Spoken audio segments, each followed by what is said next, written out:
ਵਾਹਿਗੁਰੂ जी की फतेह। आप जी दे सारे परिवार का कैलाश फाइनैंशियल सर्विसिस दे यूट्यूब चैनल ते निघा स्वागत आ।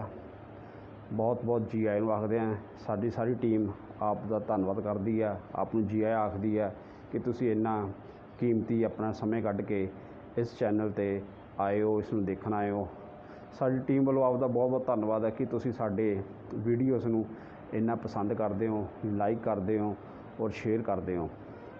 बहुत बहुत धन्नवाद है जी आपका। इदां ही साडे नाल जुड़े रहो। असी सच्चे पिता वाहिगुरू कोल आप अरदास बेनती करते हैं कि आप दा परिवार सुख शांति च होवे, चढ़ती कला च होवे, हर पासे खुशियां ही खुशियां होण। बहुत बहुत आपका धन्नवाद है जी। आप जी नूं पता ही है कि साडे वल्लों आप जी नूं शेयर मार्केट सिखाई जाती है। ये चैनल पंजाबी माँ बोली विच है। साडी पूरी कोशिश है कि तुसीं इत्थों कुछ ना कुछ सीख के लैके सीखो और अपनी जिंदगी में तरक्की करो। आप जी नूं पता ही है कि असी क्लासां भी लगाते हाँ। असी आप जी नूं बहुत घट पैसे 'च सिखाते हैं। साडी टीम आप जी दे पैसे नूं हैंडल करती है, आप दे पोर्टफोलियो नूं हैंडल करती है। और लगभग साल विच उस नूं डबल कर दिंदी है। बहुत लोगों ने सर्विसिस ली हुई है, तुसीं भी लै सकते हो। बहुत ही घट पैसे ले जाते हैं, कोई ज़्यादा पैसे नहीं ले जाते। तुहाडे पैसे तुहाडे कोल ही रहने ने, तुसीं सिर्फ अपना पोर्टफोलियो सानूं देना है। खरीदना बेचना साडी टीम का काम है। आप वास्ते एक होर बहुत वधिया खुशखबरी है। रखड़ी का पवित्र त्यौहार आ रहा है। तुसीं एक साडा जिहड़ा कोर्स है जो कि ऑनलाइन भी हैगा, तुसीं अपनियां भैणां नूं भी ये रैफर कर सकते हो, उन्होंने स्पॉन्सर कर सकते हो। तुहाडियां भैणां भी साडियां भैणां भी ये कोर्स करके अपनी जिंदगी दी बहुत सारी खुशियां प्राप्त कर सकदियां ने, अपने परिवार विच बहुत बड़ा योगदान पा सकदियां ने। बहुत बहुत धन्नवाद है जी आपका। पहला भी अपना ये तुहाडे बेनती करते हुंदे हैं कि ये पूरा पंजाबी विच है। पंजाबी विच पहला चैनल है कि जिहड़ा आप नूं शेयर मार्केट सिखांदा है। आपां इहनूं वध तों वध शेयर भी करना है, लाइक भी करना है। तुसीं निगाह मार लो सारे दुनिया विच अज तक जिन्नियां किसी देश ने, किसी मुल्क ने तरक्की की है तो अपनी माँ बोली विच ही की है। कोई विदेशी भाषा नाल नहीं उन्होंने तरक्की की, उन्हें अपनी माँ बोली ने तरक्की की है। आपां भी अपनी माँ बोली नाल ही सारा कुछ करांगे, माँ बोली ने तरक्की करांगे। शुरू करन जा रहे हैं चैप्टर 8। जे हजे तक तुसीं पहले चैप्टर नहीं देखे जां तुसीं इस चैनल ते बिल्कुल नवे आए हो, इनू लाइक और सबसक्राइब कर लो। और पुराने साडे जिन्ने भी चैप्टर ने वो थल्ले डिस्क्रिप्शन च उहदा लिंक दिता हुआ है, उत्थे जाके तुसीं साडे पुराने चैप्टर देख सकते हो। चैप्टर बाई चैप्टर ही तुसीं इत्थों तक पहुँचे हो तां ही तुहानूं ज़्यादा फायदा होएगा। असी गल कर रहे सीगे, कल भी असी गल कर रहे सी कि असी काफ़ी ऑफर लैके आंदे हैगे आ। असी चाहते हैं कि तुसीं लोग ये मार्केट शेयर मार्केट सीखो, तरक्की करो। असी फिर बेनती करते हैं कि तुसीं अपने मुहल्ले विच, अपने पिंड विच, अपने शहर विच साडे फ्री सैमीनार लवा सकते हो। उहदे नाल काफ़ी लोग सीखणगे। और बड़ी खुशी वाली गल है कि पिछले एक हफ्ते विच लगभग असी कोई 42 नवे खाते खोले ने शेयर मार्केट के। 42 नवे खाते खोले ने। बड़ी खुशी वाली गल है। और हैरानी वाली गल है कि जिन्होंने ने खाते खुलवाए आ उन्होंने पता ही नहीं सी कि कोई इदां दी भी स्टडी हैगी आ, कोई इदां दा भी साधन हैगा कि जिन्होंने पैसे बड़े आराम नाल कमाए जा सकते। उन्होंने इस चीज़ का पता भी नहीं सीगा, पर ये वीडियो देख के उन्होंने बड़ा समझ लगी इस चीज़ बारे, बड़े अगे आ रहे हैं। असीं मैं धन्नवाद करदा उन्होंने 42 जणियां दा जिन्होंने खाते खुलवाए और अपनी जिंदगी के पहले पड़ाव ते अज उन्होंने कदम रख लिया है। चैप्टर 7 जिहड़ा 8 है ये सानूं ये दसूगा कि पैसा आंदा कित्थों है, पैसा कित्थों आंदा है, किद्दां ये पैदा हुंदा है, किद्दां अगे चलदा है, पैसे की अहमियत की है। असीं शेयर मार्केट तो सीखते हैं, शेयर मार्केट इन्वेस्टमेंट भी करते हैं, पर सानूं पता होना चाहिए कि पैसा दा जिहड़ा फ्लो आ, ये पैसा चलदा किद्दां है, किद्दां पैसा कित्थे, किद्दां पैसा पहुँचदा है। कुछ उदाहरणां लवांगे छोटी छोटियां कि एक बिजनेस किसी दूसरे बिजनेस से भी अपना पैसा लांदा जी। बिल्कुल सही है जी। कोई भी एक बिजनेस वाला दूजे बिजनेस भी पैसा लांदा है। पिछे जे आपां काफ़ी गल्लां भी कीतियां सी, आपां अगे अगे भी एक होर भी गल करांगे, थोड़ा डूंगी गल करांगे। आपां एक उदाहरण लैंदे आ LIC दी, लाइफ इंश्योरेंस कॉरपोरेशन। ਭਾਰਤ ਦਾ ਸਭ ਤੋਂ ਵੱਡਾ ਅਦਾਰਾ ਹੈਗਾ ਜਿਹੜਾ ਕਿ ਬੀਮਾ ਕਰਦਾ ਹੈਗਾ, ਔਰ ਬੜਾ ਸਾਫ ਸੁਥਰੀ ਇਹਨਾਂ ਦੀ ਪਾਲਿਸੀਆਂ ਨੇ, ਕੋਈ ਛੁਪੇ ਹੋਏ ਹਿਡਨ ਚਾਰਜਸ ਨਹੀਂ ਹੈਗੇ ਆ। ਬਹੁਤ ਹੀ ਵਧੀਆ ਪਾਲਿਸੀਆਂ ਨੇ। ਸਾਡੇ ਬਹੁਤ ਲੋਕਾਂ ਨੇ ਕਰਾਈਆਂ ਨੇ, ਅਸੀਂ ਵੀ ਕਰਾਈਆਂ ਨੇ, ਤੁਸੀਂ ਵੀ ਕਰਾਈਆਂ ਨੇ। ਇਹਦੇ 'ਚ ਕੋਈ ਠੱਗੀ ਠੋਰੀ ਨਹੀਂ ਹੈਗੀ, ਕੋਈ ਛੁਪੇ ਹੋਏ ਖਰਚੇ ਨਹੀਂ ਹੈਗੇ। ਬਾਕੀ ਜਿਹੜੀਆਂ ਪ੍ਰਾਈਵੇਟ ਕੰਪਨੀਆਂ ਦੇ ਕਾਫੀ ਛੁਪੇ ਹੋਏ ਖਰਚੇ ਵੀ ਨੇ, ਠੱਗੀ ਠੋਰੀ ਵੀ ਹੈ, ਪਰ ਇਹਦੇ 'ਚ ਕੋਈ ਵੀ ਨਹੀਂ ਹੈਗੀ ਆ। ਗੱਲ ਕਰ ਰਹੇ LIC ਦੀ। LIC ਇੱਕ ਇੱਦਾਂ ਦਾ ਬਿਜ਼ਨਸ ਹੈ, ਉੱਥੇ ਸਿਰਫ ਭਰੋਸਾ ਵੇਚਿਆ ਜਾਂਦਾ ਹੈ। ਕੋਈ ਪ੍ਰੋਡਕਟ ਨਹੀਂ ਵੇਚੀ ਜਾਂਦੀ, ਕੋਈ ਚੀਜ਼ ਨਹੀਂ ਵੇਚੀ ਜਾਂਦੀ, ਤੁਹਾਨੂੰ ਸਿਰਫ ਭਰੋਸਾ ਵੇਚਿਆ ਜਾਂਦਾ। ਭਰੋਸਾ ਹੀ ਤੁਸੀਂ ਖਰੀਦਦੇ ਹੋ, ਇੱਕ ਭਰੋਸੇ ਦੇ ਤੁਸੀਂ ਪੈਸੇ ਦਿੰਦੇ ਹੋ। ਅਸੀਂ ਆਪਣੇ ਭਰੋਸੇ ਨੂੰ ਕਿੱਦਾਂ ਵਧਾ ਸਕਦੇ ਹਾਂ? ਇਹੀ ਇੱਕ ਬਿਜ਼ਨਸ ਆ ਜਿਹਦੇ 'ਚ ਭਰੋਸਾ ਵੇਚਿਆ ਜਾਂਦਾ ਹੈ। ਤੁਸੀਂ ਭਰੋਸੇ ਦੇ ਪੈਸੇ ਦਿੰਦੇ ਹੋ। ਤੁਸੀਂ ਘਰੇ ਕੋਈ ਚੀਜ਼ ਖਰੀਦ ਕੇ ਨਹੀਂ ਲੈ ਕੇ ਆਉਂਦੇ, ਜਿਹੜੀ ਵੀ ਚੀਜ਼ ਖਰੀਦ ਕੇ ਲਿਆਉਂਦੇ ਹੋ ਕਿਸੇ ਨੂੰ ਦਿਖਾ ਨਹੀਂ ਸਕਦੇ, ਉਹਨੂੰ ਵਰਤ ਨਹੀਂ ਸਕਦੇ। ਸਿਰਫ ਇੱਕ ਭਰੋਸਾ, ਇੱਕ ਵਿਸ਼ਵਾਸ ਤੁਸੀਂ ਉੱਥੋਂ ਖਰੀਦਦੇ ਹੋ। LIC ਆਪਣਾ ਕੰਮ ਕਿੱਦਾਂ ਕਰਦੀ ਆ? LIC ਤੁਹਾਡੀ ਮੇਰੀ ਜ਼ਿੰਦਗੀ ਦੀ ਗਰੰਟੀ ਚੱਕਦੀ ਆ ਵੀ ਵਾਹਿਗੁਰੂ ਨਾ ਕਰੇ ਕੱਲ੍ਹ ਨੂੰ ਕੁਛ ਅਨਹੋਣੀ ਹੋ ਜਾਵੇ ਅਤੇ ਸਾਡੇ ਪਰਿਵਾਰ ਦਾ ਕੀ ਬਣੂਗਾ। ਅਨਹੋਣੀ ਹੋਣ ਤੋਂ ਬਾਅਦ ਉਹ ਜਿੰਨਾ ਅਸੀਂ ਇੰਸ਼ੋਰੈਂਸ ਕਰਵਾਇਆ ਹੁੰਦਾ ਹੈ ਉਹ ਸਾਡੇ ਪਰਿਵਾਰ ਨੂੰ ਮਿਲ ਜਾਂਦਾ ਹੈ। ਅਲੱਗ-ਅਲੱਗ ਪਾਲਿਸੀਆਂ ਨੇ, ਅਲੱਗ-ਅਲੱਗ ਸਕੀਮਾਂ ਨੇ। ਆਪਾਂ ਜ਼ਿਆਦਾ ਵਿਸਥਾਰ 'ਚ ਨਹੀਂ ਜਾਵਾਂਗੇ ਉਹਨਾਂ ਚੀਜ਼ਾਂ ਬਾਰੇ, ਮੋਟਾ ਹੀ ਗੱਲ ਕਰਾਂਗੇ ਕਿ LIC ਸਾਨੂੰ ਪੈਸਾ ਦਿੰਦੀ ਕਿੱਥੋਂ ਆ। LIC ਨੇ ਸਾਨੂੰ ਪਾਲਿਸੀ ਵੇਚਤੀ, ਸਾਨੂੰ ਭਰੋਸਾ ਵੇਚਤਾ। LIC ਦੀਆਂ ਪਾਲਿਸੀਆਂ ਜਾਂ ਕਿਸੇ ਵੀ ਇੰਸ਼ੋਰੈਂਸ ਕੰਪਨੀ ਦੀਆਂ ਪਾਲਿਸੀਆਂ, ਕਿਸੇ ਬੀਮੇ ਕੰਪਨੀ ਦੀਆਂ ਪਾਲਿਸੀਆਂ ਉਦੋਂ ਹੀ ਚੱਲਣਗੀਆਂ ਜਦੋਂ ਉਹਦੇ ਬਾਰੇ ਲੋਕਾਂ ਨੂੰ ਪਤਾ ਹੋਏਗਾ ਜਾਂ ਕਿਸੇ ਨੂੰ ਬੈਨੀਫਿਟ ਮਿਲਦਾ ਹੋਏਗਾ। ਪਰ ਅਸੀਂ ਨਹੀਂ ਚਾਹੁੰਦੇ ਕਿ ਅਸੀਂ ਬੈਨੀਫਿਟ ਲਈਏ। ਅਸੀਂ ਕਹਿੰਦੇ ਕਿ ਸਾਡੇ ਸੱਜਣ ਮਿੱਤਰਾਂ ਦੀ ਇਸ ਦੁਨੀਆ ਵਿੱਚੋਂ ਟਾਈਮ ਤੋਂ ਪਹਿਲਾਂ ਨਾ ਜਾਣ, ਆਪਣੇ ਪਰਿਵਾਰ ਨਾਲ ਰਹਿਣ। ਪਾਲਿਸੀ ਐਂਡ 'ਤੇ ਜਾ ਕੇ ਹੀ ਉਹਨਾਂ ਨੂੰ ਪੈਸਾ ਮਿਲੇ ਤਾਂ ਜ਼ਿਆਦਾ ਵਧੀਆ ਹੈਗਾ। ਅਸੀਂ ਇਹੀ ਪਰਮਾਤਮਾ ਅੱਗੇ ਅਰਦਾਸ ਬੇਨਤੀ ਕਰਦੇ ਹਾਂ ਕਿ ਤੁਸੀਂ ਆਪਣੇ ਪਰਿਵਾਰ 'ਚ ਰਹੋ, ਸੁਖੀ ਰਹੋ, ਔਰ ਤੁਸੀਂ ਹਮੇਸ਼ਾ ਖੁਸ਼ ਰਹੋ। ਗੱਲ ਕਰਦੇ ਹਾਂ ਕਿ ਕੋਈ ਵੀ ਬਿਜ਼ਨਸ ਤਾਂ ਹੀ ਵੱਧਦਾ ਹੈਗਾ ਕਿ ਜਦੋਂ ਅਸੀਂ ਉਹਦੀ ਪਬਲਿਸਿਟੀ ਕਰਦੇ ਹਾਂ, ਉਹਨੂੰ ਅਸੀਂ ਲੋਕਾਂ ਨੂੰ ਦਿਖਾਉਂਦੇ ਹਾਂ ਕਿ ਆਹ ਦੇਖੋ ਜੀ, ਮੈਂ ਮੋਟਰਸਾਈਕਲ ਲਿਆ ਜੀ, ਮੋਟਰਸਾਈਕਲ ਬਹੁਤ ਵਧੀਆ ਚੱਲਦਾ ਹੈਗਾ ਜੀ। ਮੈਂ ਫਰਿੱਜ ਲਿਆ ਜੀ, ਫਰਿੱਜ ਬਹੁਤ ਵਧੀਆ ਚੱਲਦਾ। TV ਲਿਆ ਜੀ, TV ਬਹੁਤ ਵਧੀਆ ਚੱਲਦਾ। ਅਤੇ ਲੋਕ ਵੀ ਦੇਖ ਕੇ ਚੀਜ਼ਾਂ ਨੂੰ ਲੈਂਦੇ ਆ। ਪਰ ਅਸੀਂ ਕਦੀ ਇਹ ਪਬਲਿਸਿਟੀ ਨਹੀਂ ਕਰਦੇ ਜੀ ਮੇਰੇ ਸੱਜਣ ਮਿੱਤਰ ਨੇ ਆਹ ਲਿਆ ਸੀਗਾ ਜੀ, ਉਹਦੀ ਡੈਥ ਹੋ ਗਈ ਹੈ ਕਿ ਉਹ ਬੀਮਾ ਕੰਪਨੀ ਇਹਨਾਂ ਨੂੰ ਪੈਸਾ ਦਿੱਤਾ, ਉਹਨੂੰ ਸਹੂਲਤਾਂ ਦੇ ਰਹੀ। ਅਸੀਂ ਇੱਦਾਂ ਦੀ ਕੋਈ ਵੀ ਗੱਲ ਨਹੀਂ ਕਰਦੇ ਹੈਗੇ, ਨਾ ਹੀ ਪਰਮਾਤਮਾ ਇੱਦਾਂ ਦੀ ਕੋਈ ਗੱਲ ਕਰਾਵੇ। ਗੱਲ ਕਰਦੇ ਵੀ LIC ਸਾਨੂੰ ਪੈਸਾ ਕਿੱਥੋਂ ਦਿੰਦੀ ਆ। LIC ਦੇ ਦਫ਼ਤਰ ਨੇ, ਉਹਨਾਂ ਦਾ ਉਹ ਕਿਰਾਇਆ ਕਿੱਥੋਂ ਦਿੰਦੀ ਹੈ। ਆਪ ਜੀ ਨੂੰ ਸ਼ਾਇਦ ਪਤਾ ਨਹੀਂ ਹੋਊਗਾ ਕਿ LIC ਦੇ ਕਿਰਾਏ ਵਾਲੇ ਦਫ਼ਤਰ ਘੱਟ ਨੇ, ਉਹਨਾਂ ਦੇ ਆਪਣੇ ਦਫ਼ਤਰ ਜ਼ਿਆਦਾ ਨੇ। ਉਹ 2-3 ਸਾਲ ਜੇ ਕਿਤੇ ਦਫ਼ਤਰ ਆਪਣਾ ਖੋਲ੍ਹਦੇ ਵੀ 2-3 ਸਾਲ ਬਾਅਦ ਉਸੇ ਸ਼ਹਿਰ 'ਚ ਜ਼ਮੀਨ ਲੈ ਕੇ ਆਪਣਾ ਬੜਾ ਵਧੀਆ ਦਫ਼ਤਰ, ਆਲੀਸ਼ਾਨ ਦਫ਼ਤਰ ਖੋਲ੍ਹ ਲੈਂਦੇ ਆ। ਉਹਨਾਂ ਕੋਲ ਪੈਸਾ ਕਿੱਥੋਂ ਆਉਂਦਾ? LIC ਨੇ ਆਪਣੇ ਬਹੁਤ ਜ਼ਿਆਦਾ ਆਪਣੇ ਸਟਾਫ ਰੱਖਿਆ ਹੋਇਆ, ਉਹਨਾਂ ਨੂੰ ਉਹ ਤਨਖਾਹ ਕਿੱਥੋਂ ਦਿੰਦੀ ਪਈ ਆ। LIC ਨੇ ਆਪਣੇ ਬੜੇ ਏਜੰਟ ਰੱਖੇ ਹੋਏ ਆ। ਇੱਕ LIC ਇੱਦਾਂ ਦੀ ਕੰਪਨੀ ਹੈਗੀ ਆ ਜਾਂ ਇੰਸ਼ੋਰੈਂਸ ਕੰਪਨੀ ਕੋਈ ਵੀ ਇੱਦਾਂ ਦੀ ਹੈਗੀ ਹੈ ਜਿੱਥੇ ਨੌਕਰੀ ਬੜੇ ਆਰਾਮ ਨਾਲ ਮਿਲ ਜਾਂਦੀ ਹੈ। ਕੋਈ ਵੀ 8-10 ਪਾਸ 12 ਪਾਸ ਬੰਦਾ ਉੱਥੇ ਆਪਣੀ ਜੋਬ ਕਰ ਸਕਦਾ ਬੜੇ ਆਰਾਮ ਨਾਲ। LIC ਇੰਨੇ ਰੁਜ਼ਗਾਰ ਦੇ ਮੌਕੇ ਦੇ ਰਹੀ ਆ, ਇੰਸ਼ੋਰੈਂਸ ਕੰਪਨੀ ਇੰਨੇ ਰੁਜ਼ਗਾਰ ਦੇ ਮੌਕੇ ਦੇ ਰਹੀ ਆ। ਉਹ ਪੈਸਾ ਕਿੱਥੋਂ ਲਿਆਉਂਦੇ ਆ? ਉਹ ਪੈਸਾ ਲਿਆਉਂਦੇ ਕਿੱਥੋਂ ਆ? ਔਰ ਇੰਨੇ ਲੋਕਾਂ ਨੂੰ ਉਹ ਜਿਹੜਾ ਸਟਾਫ ਨੂੰ ਤਨਖਾਹ ਦੇ ਰਹੇ ਆ, ਕਿੱਥੋਂ ਦੇ ਰਹੇ ਆ? ਬਿਲਡਿੰਗ ਵੀ ਬਣ ਗਈ ਹੈ, ਬਿਜਲੀ ਦਾ ਵੀ ਖਰਚਾ ਹੈਗਾ। ਉਹਨਾਂ ਨੇ ਆਉਣ ਜਾਣ ਵਾਸਤੇ ਸਕੂਟਰ, ਮੋਟਰਸਾਈਕਲ, ਕਾਰਾਂ, ਜੀਪਾਂ ਆਪਣੇ ਸਟਾਫ ਨੂੰ ਦਿੱਤੀ ਹੋਈ ਆ। ਉਹ ਖਰਚਾ ਕਿੱਥੋਂ ਕੱਢਦੇ ਆ? ਕਿੱਥੋਂ ਉਹ ਇੰਨਾ ਪੈਸਾ ਆਪਣਾ ਸਾਰਾ ਲਾ ਰਹੇ ਆ? ਉਹਨਾਂ ਕੋਲ ਪੈਸਾ ਆ ਕਿੱਥੇ ਰਿਹਾ? ਉਹੀ ਵਿਸਥਾਰ 'ਚ ਆਪਾਂ ਜਾਵਾਂਗੇ ਜੀ। LIC ਕੋ ਅਸੀਂ ਜਿਹੜੀ ਕੋਈ ਪਾਲਿਸੀ ਖਰੀਦਦੇ ਹਾਂ, ਸਾਡਾ ਪੈਸਾ ਲੈ ਕੇ LIC ਉਸ ਪੈਸੇ ਨੂੰ ਸ਼ੇਅਰ ਮਾਰਕੀਟ ਵਿੱਚ ਇਨਵੈਸਟ ਕਰਦੀ ਹੈ ਜੀ। ਉਹ ਵੱਡੀਆਂ ਬਲੂ ਚਿਪ ਫਰਮਾਂ 'ਚ ਇਨਵੈਸਟ ਕਰਦੀ ਆ, ਛੋਟੀਆਂ ਫਰਮਾਂ 'ਚ ਇਨਵੈਸਟ ਕਰਦੀ ਆ, ਮਿਡ ਕੈਪ 'ਚ ਕਰਦੀ ਆ, ਸਮਾਲ ਕੈਪ 'ਚ ਕਰਦੀ ਹੈ, ਲਾਰਜ ਕੈਪ 'ਚ ਕਰਦੀ ਆ। ਇੱਕ ਇੰਸ਼ੋਰੈਂਸ ਕੰਪਨੀ ਦੂਜੀ ਇੰਸ਼ੋਰੈਂਸ ਕੰਪਨੀ 'ਚ ਵੀ ਇਨਵੈਸਟਮੈਂਟ ਕਰਦੀ ਆ। ਉਹ ਇੱਦਾਂ ਜਦੋਂ ਆਪਣਾ ਪੈਸਾ, ਸਾਡਾ ਪੈਸਾ ਜਦੋਂ ਹੋਰ ਜਗ੍ਹਾ ਇਨਵੈਸਟ ਕਰਦੀ ਹੈ ਤਾਂ ਉਹਨੂੰ ਪ੍ਰੋਫਿਟ ਮਿਲਦਾ ਹੈ। ਉਸ ਪ੍ਰੋਫਿਟ ਨਾਲ ਉਹ ਆਪਣੀਆਂ ਬਿਲਡਿੰਗਾਂ ਖੜ੍ਹੀਆਂ ਕਰਦੀ ਹੈ, ਆਪਣੇ ਸਟਾਫ ਨੂੰ ਤਨਖਾਹ ਦਿੰਦੀ ਆ, ਬੱਤੀ ਦਾ ਖਰਚਾ ਦਿੰਦੀ ਆ, ਟਰਾਂਸਪੋਰਟ ਦਾ ਖਰਚਾ ਦਿੰਦੀ ਆ, ਆਉਣ ਜਾਣ ਦਾ ਜਿਹੜਾ ਖਰਚਾ ਸਾਰਾ ਉਹ ਦਿੰਦੀ ਆ। ਉਹ ਉੱਥੋਂ ਹੀ ਗਰੋਥ ਲੈਂਦੀ ਹੈ, ਉੱਥੇ ਹੀ ਪਬਲਿਸਿਟੀ ਕਰਦੀ ਹੈ। ਸਾਰਾ ਪੈਸਾ ਉਹ ਇੱਦਾਂ ਹੀ ਕਮਾਉਂਦੀ ਹੈ ਕਿ ਉਹ ਕਿਤੇ ਪੈਸਾ ਲਗਾਉਂਦੀ ਹੈ। ਬੈਂਕ ਦੀ ਆਪਾਂ ਗੱਲ ਕਰਦੇ ਹਾਂ, ਕਿਸੇ ਵੀ ਬੈਂਕ ਦੀ ਗੱਲ ਕਰਦੇ ਹਾਂ, ਸਰਕਾਰੀ ਹੋਵੇ ਜਾਂ ਪ੍ਰਾਈਵੇਟ ਹੋਵੇ, ਕਿਸੇ ਬੈਂਕ ਦੀ ਗੱਲ ਕਰਦੇ ਹਾਂ। ਬੈਂਕ ਉਹ ਪੈਸਾ ਕਿੱਥੋਂ ਆਉਂਦਾ ਹੈਗਾ? ਅਸੀਂ ਬੈਂਕ 'ਚ FD ਕਰਾਤੀ, RD ਕਰਾਤੀ, ਸਾਨੂੰ ਸੇਵਿੰਗ ਆ ਤਾਂ ਸਾਨੂੰ ਬੈਂਕ ਇੰਟਰਸਟ ਦਿੰਦਾ। ਬੈਂਕ ਉਹ ਪੈਸਾ ਕਿੱਥੋਂ ਆ ਰਿਹਾ? ਬੈਂਕ ਪੈਸਾ ਕਿੱਥੋਂ ਲਿਆ ਰਿਹਾ ਸਾਨੂੰ ਵਿਆਜ ਦੇਣ ਵਾਸਤੇ? ਉਹ ਕਿੱਥੋਂ ਲਿਆ ਰਿਹਾ?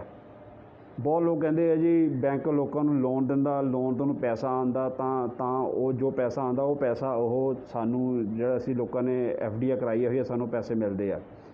ਧਿਆਨ ਦਿਓ, ਬੈਂਕ ਵਿੱਚ ਪੈਸਾ ਕਰਾਉਣਾ ਬੜਾ ਸੌਖਾ, RD ਕਰਾਉਣੀ ਬੜੀ ਸੌਖੀ ਹੈ, FD ਕਰਾਉਣੀ ਬੜੀ ਸੌਖੀ ਹੈ, ਕੋਈ ਸ਼ੱਕ ਨਹੀਂ ਹੈਗਾ।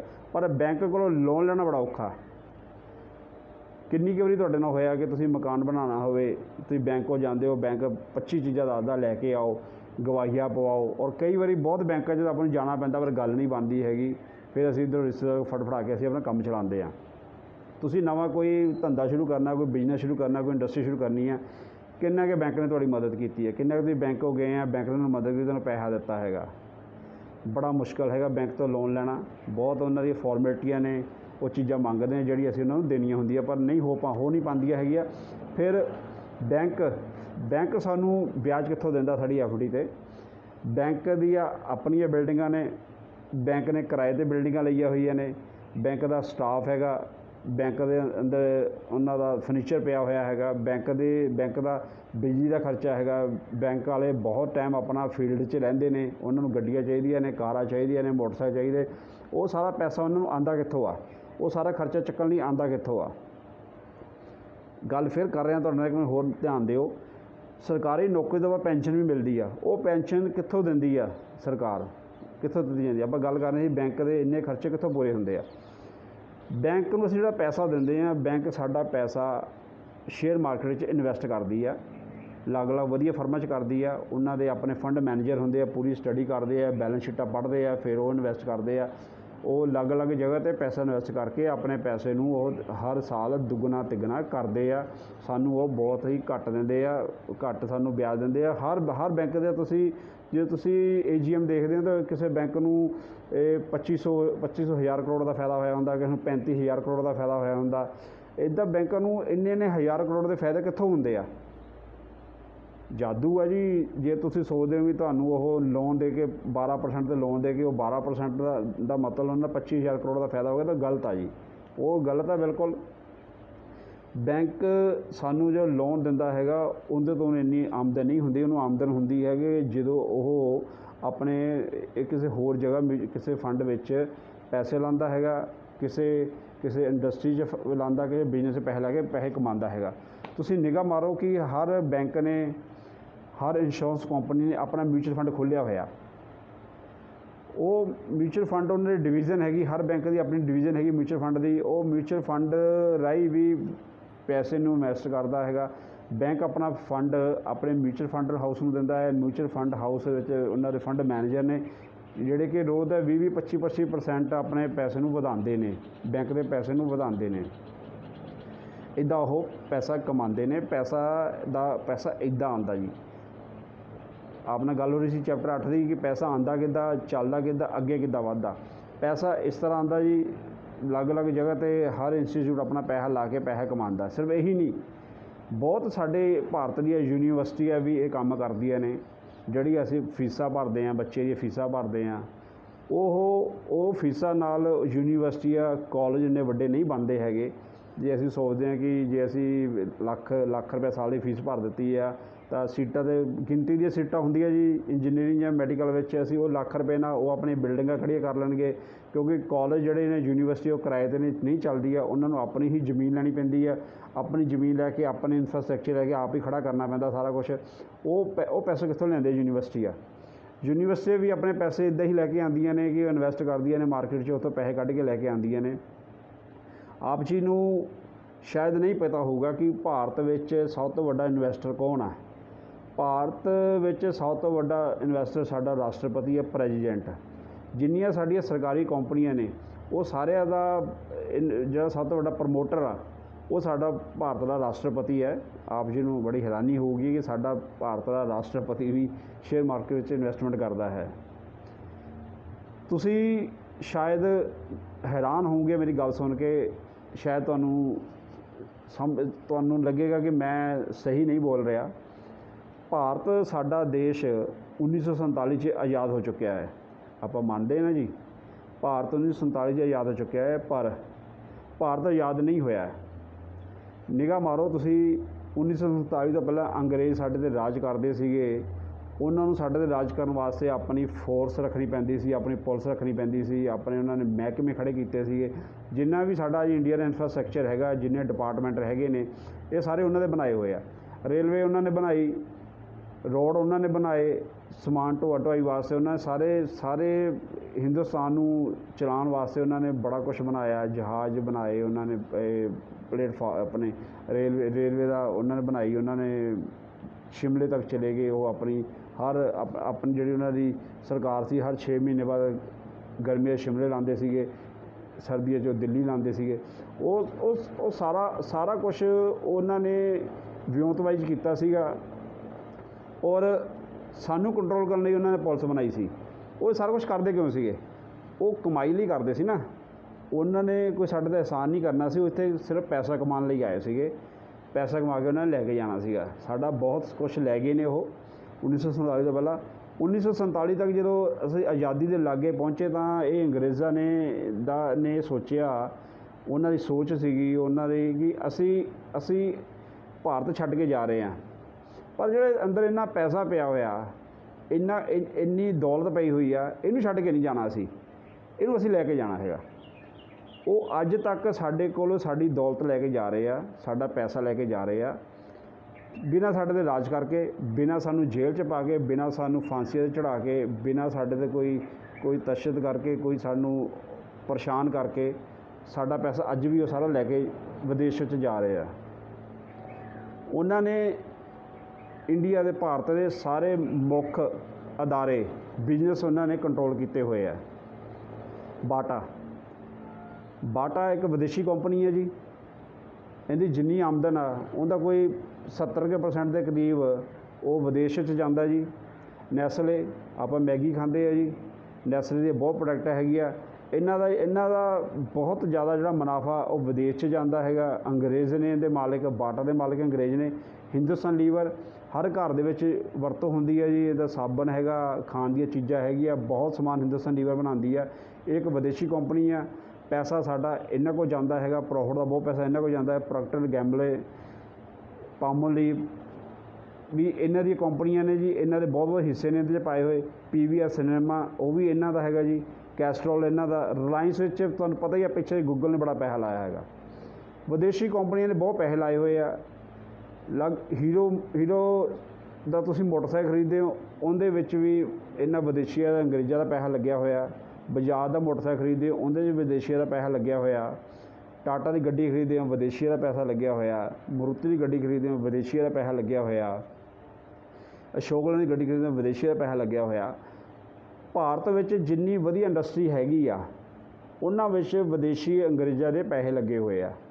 ਦੇਖੋ, ਉਹ ਅੱਜ ਵੀ ਪੈਸਾ ਉਸ ਤੋਂ ਜ਼ਿਆਦਾ ਕਮਾ ਰਿਹਾ। 1947 ਤੋਂ ਪਹਿਲਾਂ ਜਿੰਨਾ ਪੈਸਾ ਕਮਾ ਰਹੇ ਸੀ, ਅੱਜ ਉਦੋਂ ਜ਼ਿਆਦਾ ਪੈਸਾ ਕਮਾ ਰਹੇ ਉਹ ਸਾਡੇ ਕੋਲੋਂ।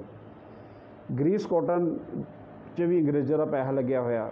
ਸਵਰਾਜ ਵਿੱਚ ਅੰਗਰੇਜ਼ਾਂ ਦਾ ਪੈਸਾ ਲੱਗਿਆ ਹੋਇਆ। ਸਵਰਾਜ ਮਾਜ਼ਦਾ 'ਚ ਅੰਗਰੇਜ਼ਾਂ ਦਾ ਪੈਸਾ ਲੱਗਿਆ ਹੋਇਆ। ਇੱਦਾਂ ਦਾ ਕੋਈ ਗਰੁੱਪ ਨਹੀਂ ਹੈਗਾ ਭਾਰਤ ਵਿੱਚ ਜਿਹਦੇ 'ਤੇ ਅੰਗਰੇਜ਼ਾਂ ਦਾ ਪੈਸਾ ਨਾ ਲੱਗਿਆ ਹੋਵੇ।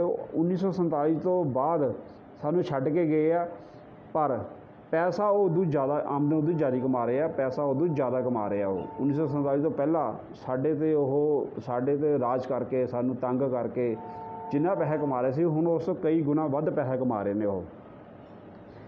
ਮੈਂ ਇਹ ਚੀਜ਼ ਇਸ ਲਈ ਦੱਸ ਰਿਹਾ ਕਿ ਸ਼ੇਅਰ ਮਾਰਕੀਟ ਵਿੱਚ ਪੈਸਾ ਬਹੁਤ ਹੈ। ਇੱਕ ਈਸਟ ਇੰਡੀਆ ਕੰਪਨੀ ਭਾਰਤ ਨੂੰ ਛੱਡ ਕੇ ਜਾ ਰਹੀ ਆ, ਪਰ ਉਹਨੇ ਸਾਰਾ ਭਾਰਤ ਦਾ ਸ਼ੇਅਰ ਮਾਰਕੀਟ ਕੰਟਰੋਲ ਕੀਤਾ ਹੋਇਆ। ਸ਼ੇਅਰ ਮਾਰਕੀਟ ਦੇ ਵਿੱਚ ਪੈਸਾ ਬਹੁਤ ਜ਼ਿਆਦਾ ਹੈ, ਬੜੇ ਆਰਾਮ ਨਾਲ ਬਣ ਜਾਂਦਾ ਹੈ। ਥੋੜ੍ਹੀ ਜਿਹੀ ਮਿਹਨਤ ਕਰਨ ਦੀ ਲੋੜ ਹੈ। ਤੁਸੀਂ ਮੈਨੂੰ ਆਪਣੇ 3 ਸਾਲ ਦੇਣੇ ਆ, ਸਵੇਰੇ 1 ਘੰਟਾ, ਸ਼ਾਮੀ 1 ਘੰਟਾ, ਬਸ।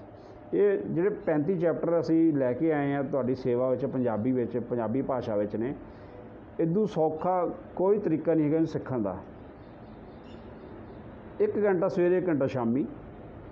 ਤੁਹਾਡਾ ਜੋ ਸ਼ੌਂਕ ਹੈ, ਤੁਸੀਂ ਉਸੇ ਸ਼ੌਂਕ ਨਾਲ ਤੁਸੀਂ ਅੱਗੇ ਪੈਸੇ ਕਮਾ ਸਕਦੇ ਹੋ। ਕੋਈ ਇੱਦਾਂ ਦਾ ਬਿਜ਼ਨਸ ਹੈਗਾ, ਕੋਈ ਇੱਦਾਂ ਦਾ ਫੀਲਡ ਹੈਗਾ ਕਿ ਤੁਹਾਡਾ ਸ਼ੌਂਕ ਤੁਹਾਨੂੰ ਪੈਸੇ ਕਮਾ ਕੇ ਦਿੰਦਾ ਹੋਵੇ? ਸਿਰਫ ਇਹੀ ਆ ਜਿਹਦੇ ਵਿੱਚ ਤੁਸੀਂ ਆਪਣਾ ਪੈਸਾ ਕਮਾ ਸਕਦੇ ਹੋ, ਬੜੇ ਸ਼ੌਂਕ ਨਾਲ ਆਪਣਾ ਪੈਸਾ ਕਮਾ ਸਕਦੇ ਹੋ। ਅਸੀਂ ਤੁਹਾਨੂੰ ਹਮੇਸ਼ਾ ਇਹੀ ਬੇਨਤੀ ਕਰਦੇ ਹਾਂ ਕਿ ਅਸੀਂ ਤੁਹਾਡੇ ਪੈਸੇ ਬਚਾਉਣ ਲਈ ਆਏ ਹੋਏ ਹਾਂ। ਅਸੀਂ ਤੁਹਾਡੇ ਪੈਸੇ ਦਾ ਨੁਕਸਾਨ ਨਹੀਂ ਕਰਨਾ, ਤੁਹਾਡਾ ਪੈਸਾ ਖਰਾਬ ਨਹੀਂ ਕਰਨਾ। ਅਸੀਂ ਤੁਹਾਡੇ ਪੈਸੇ ਨੂੰ ਬਚਾਉਣ ਲਈ ਆਏ ਹੋਏ ਹਾਂ। ਬਿਨਾਂ ਪੜ੍ਹੇ ਲਿਖੇ, ਬਿਨਾਂ ਸਟੱਡੀ ਕੀਤੇ ਇਹਦੇ ਵਿੱਚ ਨਾ ਆਇਓ। ਕਿਸੇ ਦੇ ਕਹਿਣ ਕਹਾਉਣ 'ਤੇ ਸ਼ੇਅਰ ਨਾ ਖਰੀਦਿਓ, ਕੋਈ ਨੁਕਸਾਨ ਹੋਊਗਾ। ਅਸੀਂ ਤੁਹਾਡਾ ਅਕਾਊਂਟ ਬਿਲਕੁਲ ਫ੍ਰੀ ਖੋਲ੍ਹਦੇ ਹਾਂ। ਸਾਡੀ ਕੰਪਨੀ ਤੁਹਾਨੂੰ ਕੁਛ ਉਹਦੇ ਬੈਨੀਫਿਟ ਵੀ ਦਿੰਦੀ ਹੈ। ਅਕਾਊਂਟ ਖੋਲ੍ਹਣਾ, ਥੱਲੇ ਡਿਸਕ੍ਰਿਪਸ਼ਨ ਵਿੱਚ ਉਹਦਾ ਲਿੰਕ ਦਿੱਤਾ ਹੋਇਆ, ਤੁਸੀਂ ਉੱਥੇ ਖੋਲ੍ਹ ਸਕਦੇ ਹੋ। ਨਹੀਂ ਤਾਂ ਮੈਨੂੰ ਫੋਨ ਕਰਕੇ ਕਰੋਗੇ, ਮੈਂ ਤੁਹਾਡਾ ਅਕਾਊਂਟ ਖੋਲ੍ਹ ਸਕਦਾ। ਆਪਾਂ ਬਹੁਤ ਅੱਗੇ ਚੱਲਣਾ ਹੈਗਾ। ਮਾਂ ਬੋਲੀ ਵਿੱਚ ਆਪਾਂ ਤਰੱਕੀ ਕਰਨੀ ਹੈ। ਸਾਰੀ ਦੁਨੀਆ ਆਪਣੀ ਮਾਂ ਬੋਲੀ 'ਚ ਤਰੱਕੀ ਕਰਦੀ ਹੈ, ਆਪਾਂ ਵੀ ਆਪਣੀ ਮਾਂ ਬੋਲੀ 'ਚ ਤਰੱਕੀ ਕਰਾਂਗੇ। ਬਹੁਤ ਅੱਗੇ ਚੱਲਾਂਗੇ ਆਪਾਂ। ਆਪਣੇ ਲਈ ਬਹੁਤ ਮੌਕੇ ਨੇ ਇਹਦੇ 'ਚ ਅੱਗੇ ਵਧਣ ਦੇ। ਥੋੜ੍ਹਾ ਜਿਹਾ ਸਮੇਂ ਦਿਓ। ਤੁਸੀਂ 3 ਸਾਲ ਦੇ ਵਿੱਚ ਤੁਸੀਂ ਛੱਡਣਾ ਕੀ ਕੁਛ ਆ? ਤੁਸੀਂ ਵਟਸਐਪ ਛੱਡਣਾ ਜੀ, ਤੁਸੀਂ ਫੇਸਬੁੱਕ ਛੱਡਣਾ ਹੈਗਾ, ਤੁਸੀਂ ਯੂਟਿਊਬ ਛੱਡਣਾ ਹੈਗਾ, ਫਿਲਮਾਂ ਦੇ ਚੈਨਲ ਛੱਡਣੇ ਆ, ਗਾਣੇ ਛੱਡਣੇ ਆ। ਤੁਸੀਂ 1 ਘੰਟਾ ਸਵੇਰੇ ਸ਼ਾਮ ਤੁਹਾਨੂੰ ਇਹ ਹੋਣਾ ਚਾਹੀਦਾ ਕਿ ਤੁਸੀਂ ਇੱਕ ਬਿਜ਼ਨਸ ਦੇ ਮਾਲਕ ਹੋ। ਤੁਸੀਂ ਆਪਣੇ ਬਿਜ਼ਨਸ ਨੂੰ ਅੱਗੇ ਕਿੱਦਾਂ ਲੈ ਕੇ ਜਾਣਾ। ਇਹ ਸੋਸ਼ਲ ਮੀਡੀਆ ਤੁਹਾਨੂੰ ਸਾਰਾ ਛੱਡਣਾ ਪੈਣਾ ਹੈਗਾ। ਤੁਹਾਨੂੰ ਇੱਧਰਲੇ ਉੱਧਰਲੇ ਟਾਈਮ ਖਰਾਬ ਕਰਨ ਵਾਲੀਆਂ ਗੱਲਾਂ ਛੱਡਣੀਆਂ ਪੈਣੀਆਂ। ਬਿਜ਼ਨਸ ਨਿਊਜ਼ ਚੈਨਲ ਦੇਖੋ, ਬਿਜ਼ਨਸ ਨਿਊਜ਼ ਪੇਪਰ ਪੜ੍ਹੋ, ਬਹੁਤ ਕੁਛ ਸਿੱਖਣ ਨੂੰ ਤੁਹਾਨੂੰ ਮਿਲੂਗਾ। ਅਸੀਂ ਤਾਂ ਤੁਹਾਨੂੰ ਫ੍ਰੀ 'ਚ ਸਿਖਾਉਂਦੇ ਹੀ ਪਏ ਹਾਂ, ਮੁਫਤ 'ਚ ਸਿਖਾਉਂਦੇ ਹੀ ਪਏ ਹਾਂ। ਜੇ ਤੁਸੀਂ ਸਾਡੇ ਕੋਲ ਔਨਲਾਈਨ ਕਲਾਸਾਂ ਲਾਉਣਾ ਚਾਹੁੰਦੇ ਹੋ ਤਾਂ ਤੁਸੀਂ ਤੁਸੀਂ ਇਹ ਗੂਗਲ ਪੇ 'ਤੇ, ਪੇਟੀਐਮ 'ਤੇ ਆਪਣੀ ਫੀਸ ਜਮ੍ਹਾਂ ਕਰਕੇ ਔਨਲਾਈਨ ਕਲਾਸ ਵੀ ਲੈ ਸਕਦੇ ਹੋ। ਅਸੀਂ ਔਨਲਾਈਨ ਕਲਾਸਾਂ ਵੀ ਦਿੰਦੇ ਹਾਂ। ਸਾਡੀ ਟੀਮ ਔਨਲਾਈਨ ਕਲਾਸਾਂ ਲਾਉਂਦੀ ਆ। ਟਾਈਮ ਤੁਹਾਡੇ ਮੁਤਾਬਿਕ ਹੈਗਾ। ਜੇ ਤੁਸੀਂ ਸ਼ਾਮ ਨੂੰ ਲਾਉਣਾ ਚਾਹੁੰਦੇ ਹੋ, ਸਾਡੇ ਕੋਲ ਸ਼ਾਮ ਨੂੰ 3 ਗਰੁੱਪ ਚੱਲਦੇ ਨੇ, 7:30 ਤੋਂ 8:30, 8:30 ਤੋਂ 9:30, 9:30 ਤੋਂ 10:30। ਇਹ 3 ਗਰੁੱਪ ਸਾਡੇ ਜਿਹੜੇ ਨੇ ਸਾਡੀ ਟੀਮ ਮੈਨੇਜ ਕਰਦੀ ਪਈ ਹੈ। ਤਿੰਨੇ ਗਰੁੱਪਾਂ 'ਚ ਤੁਸੀਂ ਔਨਲਾਈਨ ਟ੍ਰੇਨਿੰਗ ਲੈ ਸਕਦੇ ਹੋ।